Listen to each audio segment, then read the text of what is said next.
We begin this morning with Senator Bernie Sanders, who joins us from Burlington, Vermont.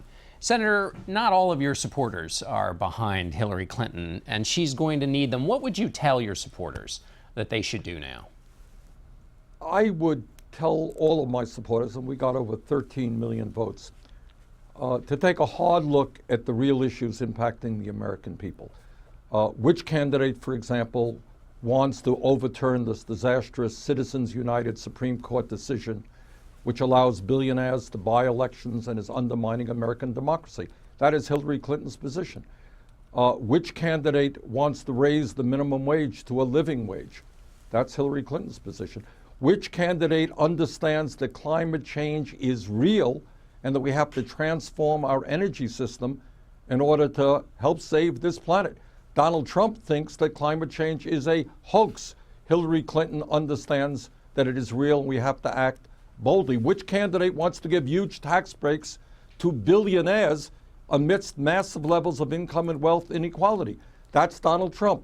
Hillary Clinton believes that we should raise taxes on the wealthy and do away with loopholes for corporations. Which candidate is trying to bring us together, which is Hillary Clinton, and which candidate is trying to divide us up, running a campaign based on bigotry? That's Donald Trump. So I would ask, John, my supporters to get away from the personality conflicts that media tries to bring forward and focus on the real issues impacting the American people. And when you do that, I think the choice is pretty clear, and that is that Hillary Clinton is far and away the superior candidate. I hate to stick up for the media, but this isn't just a media creation. They were making a lot of noise during Hillary Clinton's speech. There are a lot of people who hear what you've said, and you're obviously going through the issues because these are people who got interested in your campaign because of the issues, and they're not buying it. So I wonder, Sarah Silverman said, Bernie, the Bernie or bust people, you're being ridiculous. So, well, John, I don't agree with you when you're saying they are not buying it. We have over 13 million people who supported my candidacy. And I have no doubt that there are some of those people who will not vote for Hillary Clinton. But I would say that the vast majority of them, and I think as the campaign progresses and people take a hard look at the issues, who is better for the middle class, who's better for women, who's better for the environment, who's better for the LGBT community, I think more and more of those people will come on board Secretary Clinton's campaign. During the convention, when Hillary Clinton mentioned you, you looked like you had a bit of a stoic look on your face. What was going through your mind? I always have that look on my face. You know, it's nothing new. That's I'm not always a smiley kind of guy.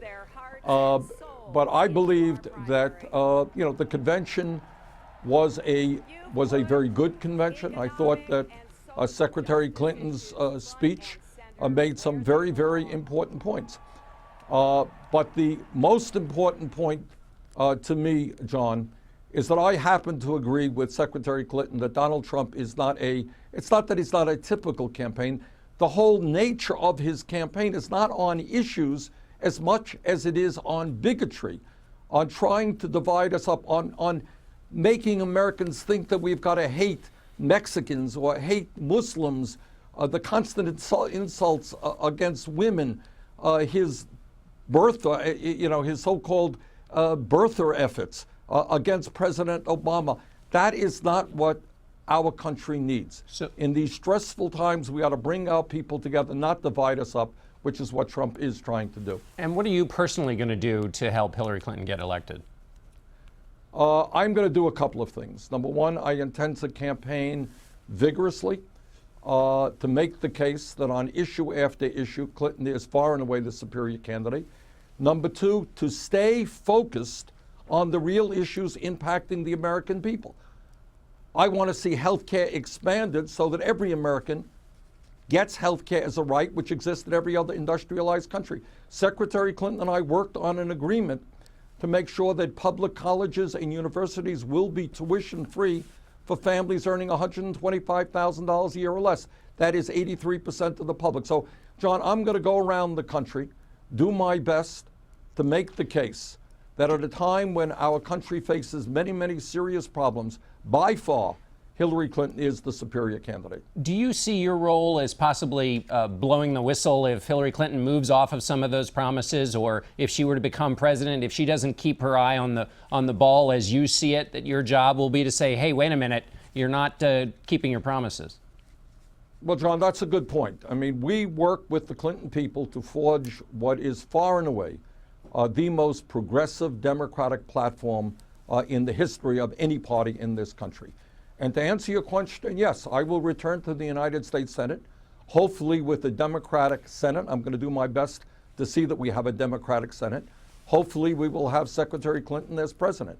And in that capacity, I surely will do everything that I can to make sure that a Clinton administration and a Democratic Senate and the House, to the degree that I can, stands up for working families, is prepared to take on the billionaire class, is prepared to try to create a vibrant democracy, not allowing billionaires to buy elections. I will do all of those things. All right, Bernie Sanders, thanks so much for being with us, Senator.